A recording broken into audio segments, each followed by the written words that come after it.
क्या आपके बाल समय से पहले सफेद हो रहे हैं? क्या बाल जड़ से कमजोर होकर झड़ रहे हैं? अगर हां, तो रुकिए। समस्या तेल या दवा की नहीं, समस्या आपकी जड़ों की है। और जड़ सिर्फ सिर में नहीं, आपकी सोच में भी होती है। ये कहानी बताएगी कैसे एक इंसान ने चिंता को बदला, आदतों को सुधारा और बिना चमत्कार के सफेद बालों को काला और कमजोर बालों को मजबूत बना दिया। अगर आप सच में बदलाव चाहते हैं तो ये कहानी अंत तक जरूर सुनिए। गांव के बाहर कच्ची पगडंडी पर सुबह की हल्की धूप फैल रही थी। हवा में ठंडक थी, लेकिन आरव के मन में बेचैनी जल रही थी। वो तेजी से चलता जा रहा था, जैसे कहीं पहुंचना जरूरी हो, लेकिन उसे खुद नहीं पता था कि वो किस दिशा में जा रहा है। रात भर वो सो नहीं पाया था। बार बार आईने में अपना चेहरा देखता रहा। माथे के पास और कनपट्टियों के आसपास सफेद होते बाल उसे चुभ रहे थे। उम्र उसकी अभी 30 भी नहीं हुई थी, पर बालों ने जैसे समय से पहले हार मान ली थी। गांव के लोग उसे देखकर कहते, इतनी कम उम्र में सफेद बाल, जरूर बहुत चिंता करता होगा। कुछ हंसते, कुछ दया दिखाते, कुछ घरेलू नुस्खे बताते।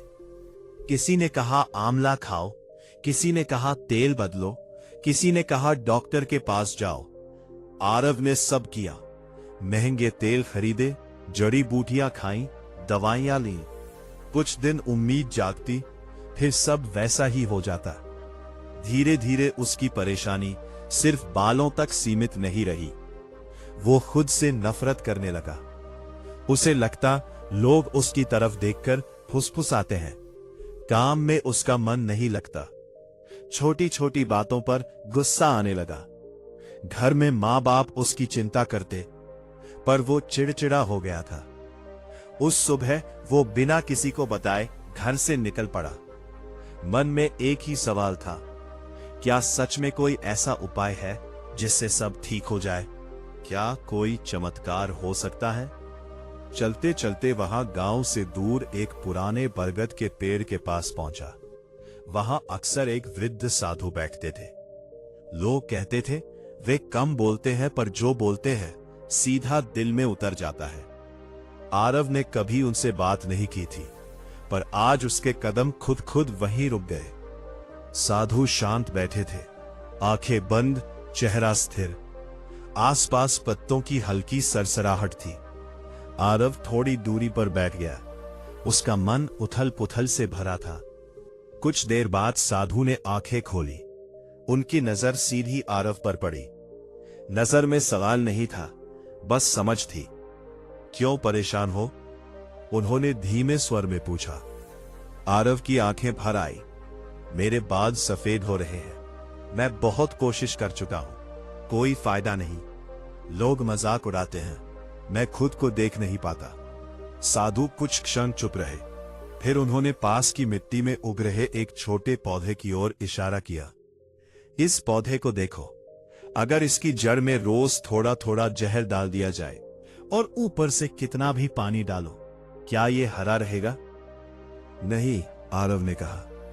तुम अपने मन की जड़ में क्या डालते हो? साधु ने पूछा। आरव चुप हो गया। उसने सोचा, वह रोज क्या सोचता है? तुलना, डर, असुरक्षा, गुस्सा। वह देर रात तक मोबाइल चलाता, काम की चिंता करता, भविष्य को लेकर घबराता। खाना समय पर नहीं खाता, शरीर थका रहता, मन और ज्यादा थका रहता। साधु बोले, बाल शरीर का हिस्सा है। शरीर मन का दर्पण है। जब मन में अशांति बढ़ती है, शरीर संकेत देता है। तुम संकेत से लड़ रहे हो, कारण से नहीं। ये बात आरव के भीतर उतर गई। उसने पहली बार सोचा कि शायद समस्या सिर्फ बालों की नहीं है। तो मुझे क्या करना चाहिए? उसने पूछा। अपने दिन को बदलो, अपने विचारों को बदलो, अपने भोजन को बदलो, और सबसे जरूरी, अपने आप को स्वीकार करो, साधु ने कहा। उन्होंने उसे सरल अभ्यास बताए। सुबह सूरज निकलने से पहले उठो, 10 मिनट गहरी सांस लो, खुली हवा में चलो, हरी सब्जियां, फल, सादा भोजन खाओ, रात को जल्दी सो और हर दिन खुद से एक वाक्य कहो, मैं जैसा हूं ठीक हूं और मैं बेहतर बन रहा हूं। आरव को यह सब आसान लगा, लेकिन जब उसने शुरू किया तो समझ आया कि आदत बदलना कितना कठिन है। पहले दिन वह देर से उठा, दूसरे दिन ध्यान करते समय मन भटकता रहा, तीसरे दिन उसने फिर देर रात तक फोन चलाया। गुस्सा आया, क्या वह इतना कमजोर है? फिर उसे साधु की बात याद आई, पौधा एक दिन में हरा नहीं होता।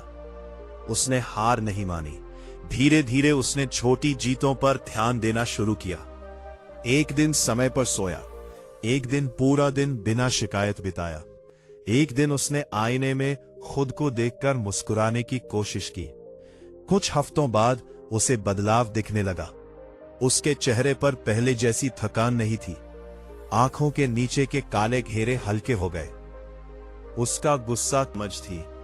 एक दिन आरव खेत में काम कर रहा था। सूरज की रोशनी उसके सिर पर पड़ रही थी, पसीना बह रहा था, लेकिन वो थका नहीं था। उसने महसूस किया कि उसके बाल अब पहले से ज्यादा मजबूत है। उंगलियां फेरने पर पहले जैसा रूखापन नहीं था। गिरने की मात्रा भी बहुत कम हो गई थी। उसे एहसास हुआ, मजबूती बाहर से लगाने वाली चीज नहीं, आध्यात्मिक रूप से उगने वाली चीज है। लेकिन जीवन फिर एक मोड़ लेकर आया। शहर से खबर आई कि विवेक की कंपनी में छंटनी हो रही है। उसका नाम भी सूची में था। वो अचानक बेरोजगार हो गया। फोन पर उसकी आवाज टूट रही थी, सब खत्म हो गया, मेहनत बेकार गई। आरव ने उसे तुरंत गांव बुलाया। जब विवेक आया तो उसके चेहरे पर पुराना तनाव लौट आया था। उसने कहा, देखो, मेरे बाल फिर गिरने लगे हैं, मैं फिर उसी डर में जा रहा हूं। आरव ने शांत स्वर में कहा, समस्या नौकरी की है, बालों की नहीं। अगर तुम डर को बढ़ाओगे तो शरीर प्रतिक्रिया देगा, पहले मन संभालो। दोनों देर तक बैठे रहे। आरव ने उसे याद दिलाया कि जीवन एक नौकरी पर निर्भर नहीं है। उसने उसे छोटे छोटे कामों में हाथ आजमाने को कहा, नई संभावनाओं की ओर ध्यान देने को कहा, दिशा खोजने को कहा। कुछ दिनों बाद विवेक ने ऑनलाइन काम शुरू किया। आय कम थी, लेकिन मन थोड़ा स्थिर हुआ। उसके चेहरे पर फिर से उम्मीद लौटने लगी। आरव ने देखा, जब मन गिरता है तो बाल भी गिरते हैं, जब मन उठता है तो शरीर भी उठता है। सर्दी बढ़ती गई, लोग गर्म कपड़े पहनने लगे। एक सुबह आरव ने आईने में खुद को देखा। सफेद बाल अब भी थे, लेकिन उनमें चमक थी। काले बाल घने दिख रहे थे। सबसे बड़ा बदलाव उसकी आंखों में था। अब वहां डर नहीं, विश्वास था। उसे समझ आ गया था कि असली इलाज एक बार का नहीं, जीवन भर का अभ्यास है। जब तक सांस है तब तक संतुलन बनाए रखना है। वो आंगन में खड़ा होकर सूरज को देख रहा था। हल्की धूप उसके चेहरे पर पड़ी। उसने मन ही मन कहा, धैर्य, अनुशासन और आत्म प्रेम, यही जड़ें हैं। जड़ें मजबूत हो तो पेड़ हर मौसम सह लेता है। और अब वो हर मौसम के लिए तैयार था। बसंत का मौसम लौट आया था। पेड़ों पर नई कोपलें फूट रही थीं। हवा में एक अलग सी ताजगी थी, जैसे प्रकृति खुद यह कह रही हो कि हर पतझड़ के बाद बहार जरूर आती है। आरव सुबह खेतों की ओर जा रहा था कि हल्की किरणें धरती को छू रही थी। चलते चलते उसने महसूस किया कि उसकी चाल अब पहले से ज्यादा स्थिर है। कभी जो कदम बेचैनी में तेज चलते थे, अब वे संतुलन से भर गए थे। गांव में अब कई लोग सुबह उसके साथ टहलने लगते थे। कोई अपनी सेहत के लिए, कोई सिर्फ मन की शांति के लिए। आरव कभी खुद को गुरु नहीं समझता था, वो बस अपनी यात्रा साझा करता था। एक दिन गांव में मेले का आयोजन हुआ। भीड़, शोर, हंसी, रोशनी, सब कुछ जीवंत था। आरव भी वहां गया। पहले वो ऐसे आयोजनों से बचता था, क्योंकि उसे लगता था कि लोग उसके बालों पर टिप्पणी करेंगे। आज वो निश्चिंत था। भीड़ में चलते हुए उसे एक बूढ़ी अम्मा मिली। उन्होंने उसके सिर पर हाथ फेरते हुए कहा, बेटा, तुम्हारे बालों में अब चमक है। पहले तुम बहुत परेशान लगते थे। आरव मुस्कुराया। उसे लगा जैसे ये शब्द सिर्फ बालों के लिए नहीं, उसके पूरे अस्तित्व के लिए थे। कुछ ही देर बाद करण और विवेक भी आ गए। तीनों एक साथ खड़े होकर मेले की रौनक देख रहे थे। विवेक ने हंसते हुए कहा, याद है जब हम बालों को लेकर इतने परेशान थे? करण बोला, अब समझ आता है कि असली समस्या बाल नहीं, हमारा डर था। आरव ने धीरे से कहा, डर जड़ों को कमजोर करता है, विश्वास उन्हें मजबूत करता है। उसी समय पास में एक छोटा लड़का रो रहा था। उसके हाथ में गुब्बारा था जो फट गया था। वह जमीन पर बैठकर सिसक रहा था, जैसे सब खत्म हो गया हो। आरव उसके पास गया, उसके कंधे पर हाथ रखा और बोला, गुब्बारा गया, पर तुम तो हो, नया ले सकते हो। लड़के ने आंसू पोंछे। कुछ ही देर में वह फिर मुस्कुरा रहा था। आरव ने महसूस किया, जीवन भी ऐसा ही है।